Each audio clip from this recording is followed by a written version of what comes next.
Hey everybody, and welcome back to Kerbal Space Program RP-0. We are doing once again a Twitch live stream recap, where this week we started laying out plans and building out for a functional Mars surface research lab, which was kind of a far-fetched goal for a very long time, but I think we can actually start establishing a more permanent presence on the surface of Mars, very similar to the presence we have on the surface of the Moon with the Rosalina Memorial Station. And I think for this mission profile, we're going to try to go Mars direct, which means the crew will launch with the lander, fly directly to Mars, land, perform their research duties there, and then depart the surface base for Harmonia Station in low Mars orbit. Now, we will ultimately be seeking to cycle out crews at the surface station and bring further resupply and other crews down. But for the initial deployment of the base, I think we can best do it all in one step. So this very first part is me just kind of laying out the core basics on how I envisioned a deployable surface installation on Mars. Is basically we're going to need the research lab because that's 9/10 of the purpose of having a base on the surface there is to be able to do science. You get a nice bonus to science researched on the surface, which is very profitable. And there's a whole lot of biomes there on Mars that we have yet to scrape data from, and even more so that we have yet to put anything in a lab from. So this was the general idea. We're going to have a habitat that would be able to house 6 Kerbals. We're intending on having a operational crew of 4, so they'll have a little extra leg room there in the habitat area. But a research lab, a habitat, probably a rover of some stripe, and initially at least an ascent vehicle to get the initial crew back to Harmonia Station, and then hopefully some way of resupplying. Of course, we'll need to figure out how exactly to do targeted landings on the surface of Mars, which is still quite elusive. My very first attempt of it failed pretty miserably, pretty roundly. But with the basics of the plan laid out, we're going to start focusing first on the ascent vehicle. That's kind of the most important part, and how we build it may determine a lot of other things. We're going to try using this Agena engine.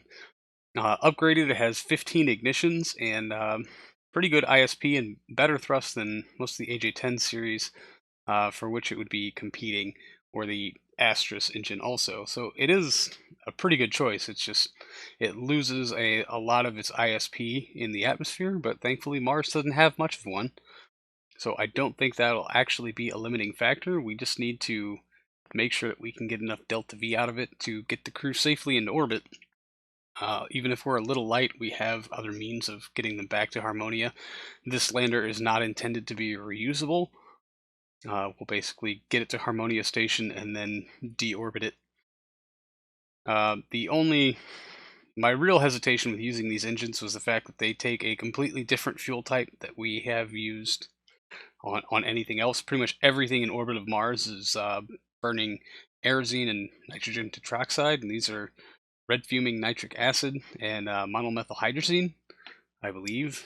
I could be wrong now, so many days later in post-edit. But it looks like being able to get the necessary delta V out of these engines isn't going to be a big deal. It's just going to also be ugly. So there may be some alterations to this ascent stage before we reach a finalized version, but getting something with approximate weight and knowing what our life support figures would look like. But these two Mark II Kerbal cans are basically the lightest possible way we can get a crew of 4 anywhere, and I've set the crew limit at 4 because we're going to need 2 scientists for the lab, an engineer in case anything goes wrong, and a pilot to get them around.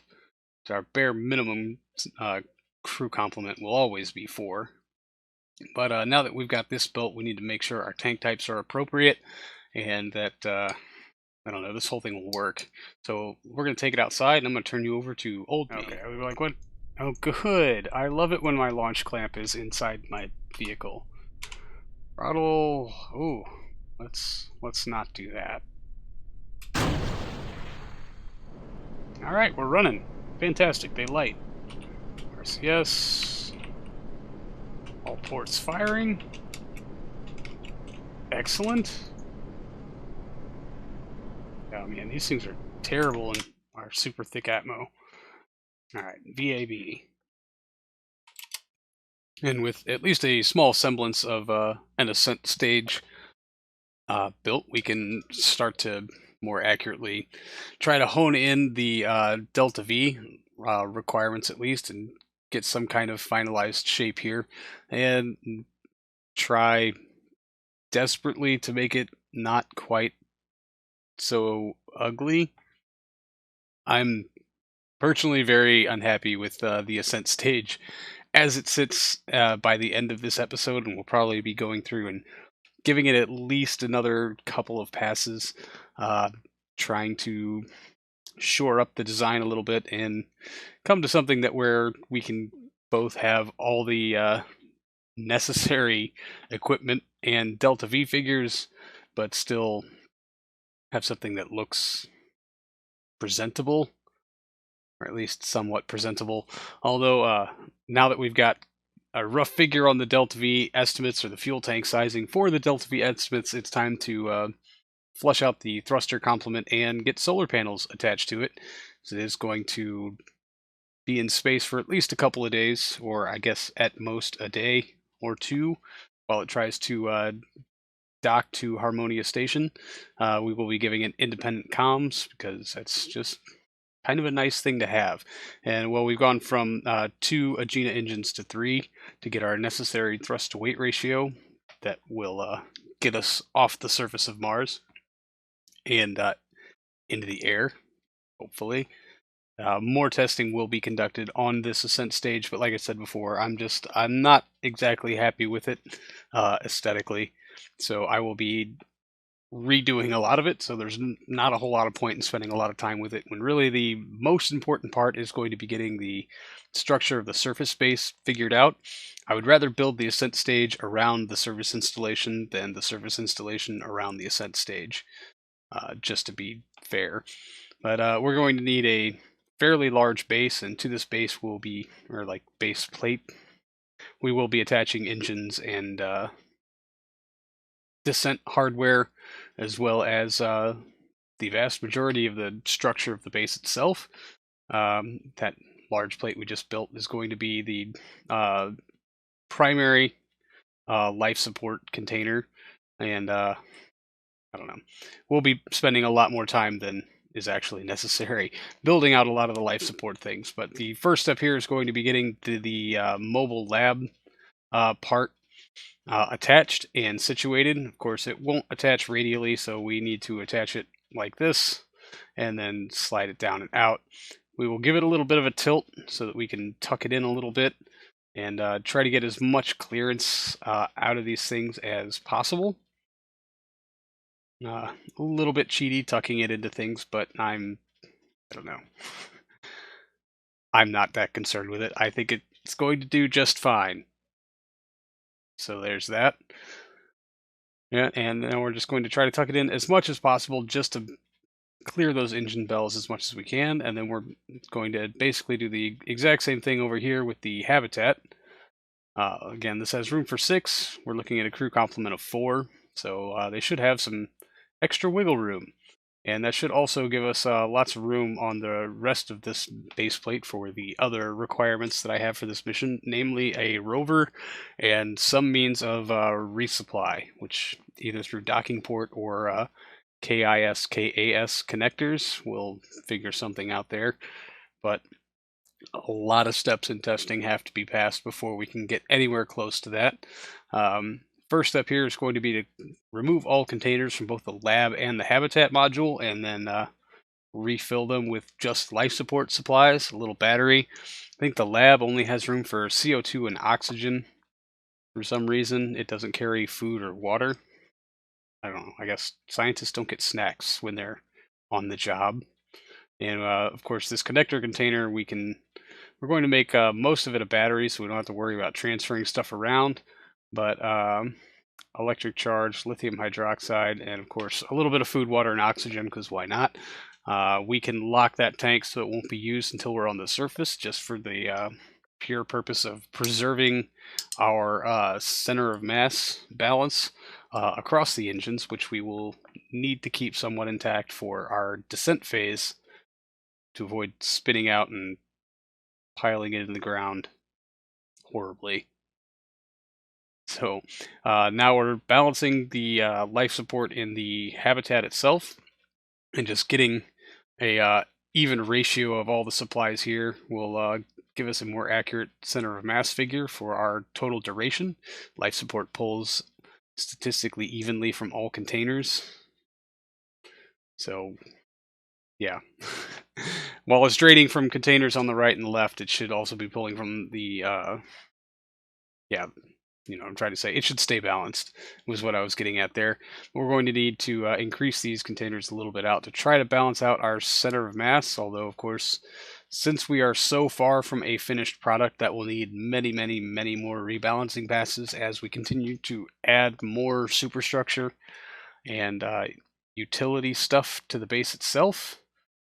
Yeah, that's just horribly awkward looking, isn't it? Oh well. We've got some room to play with here, thankfully. But I was misreading all the figures down there and did not account for a crew of just 4. I was reading the figures for full. Right. Anyway, with a crew of 4, this now has a longevity of a little over a year, which is excellent. I was really hoping for the initial crew to spend at least 1 year on the surface before having to return to Harmonia, possibly longer if we can get them an effective resupply, which would be really cool if we could, although haven't quite figured that out yet. And of course, messed all of that up and have to redo it. And now we're going to try to get ladders for mobility, make sure that the crew can get into the lab from the surface, or at least from this base plate, and into the ascent stage itself, which I guess is the most important part. There's no point to having the rest of it if the crew can't get out, do their job, and then get back in and go home. Although we've been tasked with worse jobs before. Anyway, we're going to take it outside, do a little ladder test run. Oh. Well, that's a problem. We can't even put this much mass down on top of the fairing that we have chosen. Alright, can we get to both pods? Yes. Although I do really like the idea of landing this on an N1 first stage. Are you... There you go, little guy. Having a little trouble transferring ladders. Brilliant.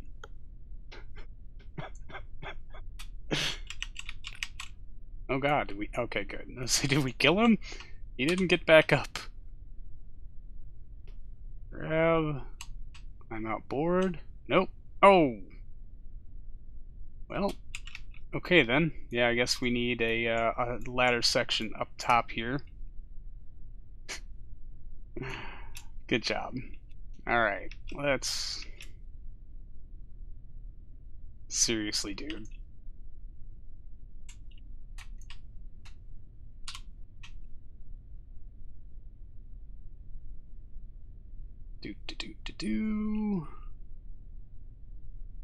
Alright, that works too.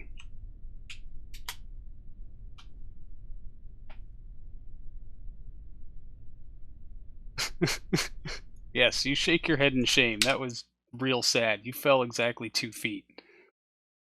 My god. And back again in the VAB, we will be kind of readdressing some of this base plate. I think we have one that is smaller or thinner that might prove a little better for us to use to still give us the utility that we require, and hopefully will be a little bit less explodey.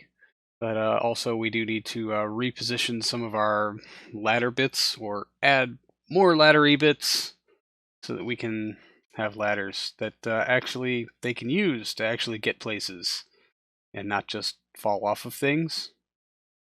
Here's hoping. Anyway, we're going to add another tank here to the bottom. I would like to attach some landing legs and maybe start thinking about a drive section. Kind of as a joke, we picked this N1 Block 5, and it has 15 ignitions, which is weird. And it runs on kerosene liquid oxygen, which I'm pretty sure with radiators we can store for the long trip over there, and lots and lots and lots of thrust. It actually, on paper, isn't a very bad choice, which alarms me somewhat. But it does weigh a lot. Anyway, let's go test it. Physics. Would you look at that? Okay. Was that the landing legs or the engine? Both! Excellent! Oh no, while we're here, let's test the ladder revamps. Make sure everything there is going to be a-okay. We should be able to transition easily from ladder to ladder if we just hold the button down long enough. Ladder 2, ladder 3. Good. Ladder 4, let go. Perfect. Grab said ladder. Excellent. All the ladders work. Let's try to go up them, because that's where the rubber meets the road. Flop. Because, I don't know, that was obviously the hard part of his job. Explosion okay. Oh, okay.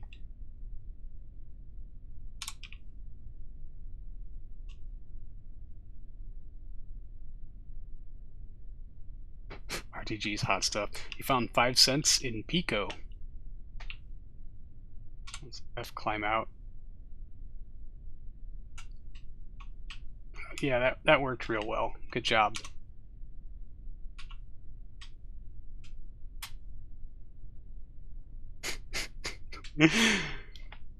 I'm sure he's enjoying all the hazard pay he's getting for climbing ladders at work all day.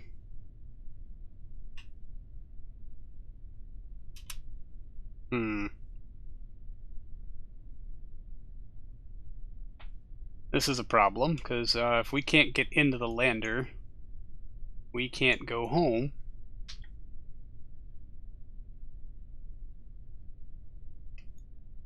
So we certainly might need to rethink something here, although what, I'm not quite sure.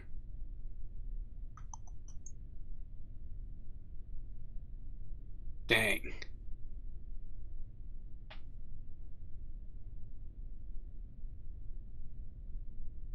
Add some elevator. Peso. Oh, you found 5 peso.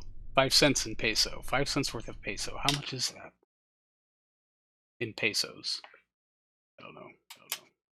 So once more to figure out our laddering conundrums, I think the best solution would be to make the access points for the ascent stage off to the side. So we have a different set of ladders for the habitat ingrace and a set for the ascent stage, which seems like it's adding more complexity than it necessarily needs to be. And now that I'm actually very much considering a different idea for the ascent stage entirely, might be a moot point, but it would be nice to see the capabilities of said things. But anyway, let's get this outside and run some tests. Physics. Solid. So, oh. Why did the fairing move things up? I hate it when it does that. Not supposed to do that. Alright, and we'll just mosey on down the ladders. That was clean. That was clean. Let go. That worked. Grab. Come on. Ah. So far so good. Down works. Just make sure we can still access this hatch, because that needs to be a thing. They are protecting me from squirrels. Oh man, they hate squirrels. Well, I don't know if they hate them, or if maybe they want to be friends with the squirrels, or they just want somebody to play with, but they go absolutely crazy over squirrels.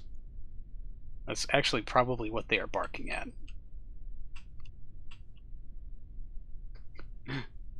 So far foolproof. Don't fall. Grab. No. Yes, I chose the habitat that has the handrails on it because it's not designed for surface application. Oh, come on, dude, really?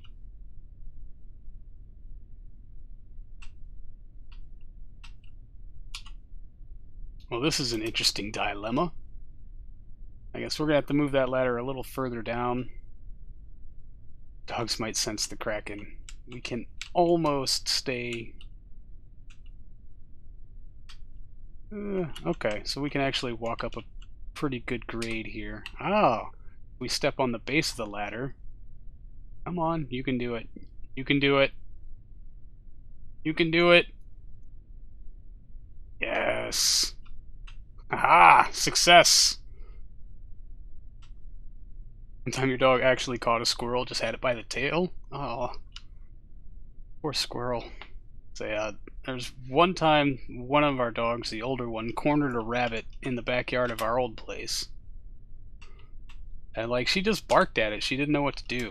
Like, she'd never actually caught anything before. So she just stood there yelling at this poor rabbit.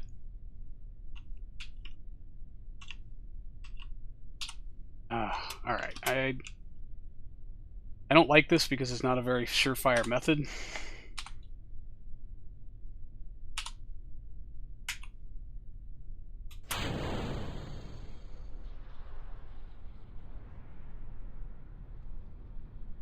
Huh. 1100 kilonewtons isn't enough to get off the ground here. I guess I should have seen that coming, yeah. Oh, are these still stats for Mars? I thought these would automatically default to values. No, because at Mars it was like 1.4. So why are we stuck to the launch pad? Should be at 1.25.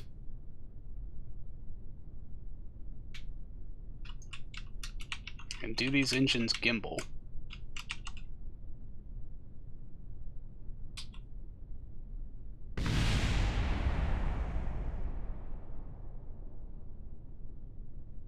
Nope. I mean, the engine is still intact, we're just not going anywhere. At all. This is a little Kraken-y. And there's flame out. That's very interesting.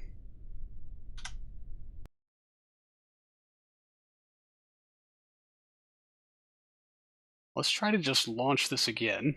Those... Physics. Bounce. So yes, throttle full, ignition.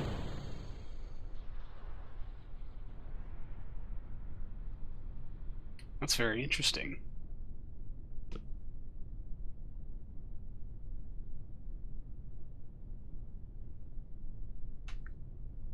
Thrust might be shielded by the tank. Oh, you're right. That might be what's going on here.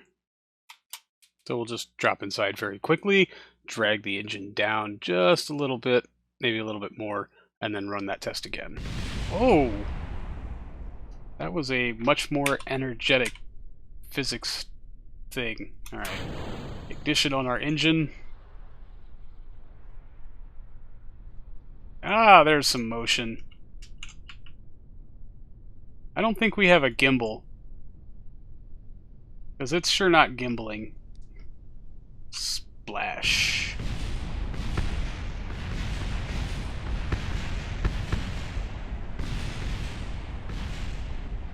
Huh.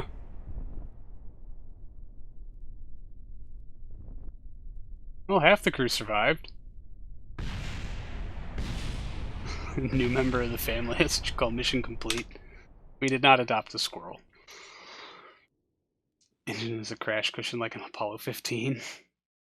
The lack of gimbal here does pose kind of a serious problem, and this is just a stopgap for testing. I don't think these engines will make a final design, but then again, neither will this N1 engine. But it does just give me a grounds for testing it. Alright. Physics. Sweet. We are still pointed loosely skyward. Ignition. 5, 6.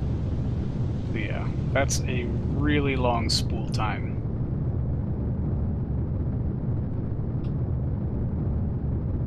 Like, very, very long indeed.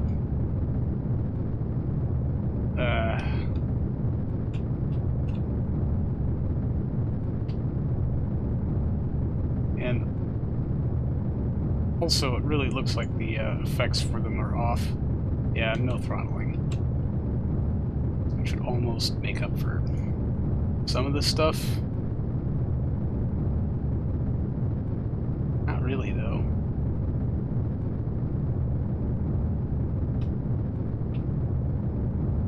Stage, ignition, vapor and feed lines.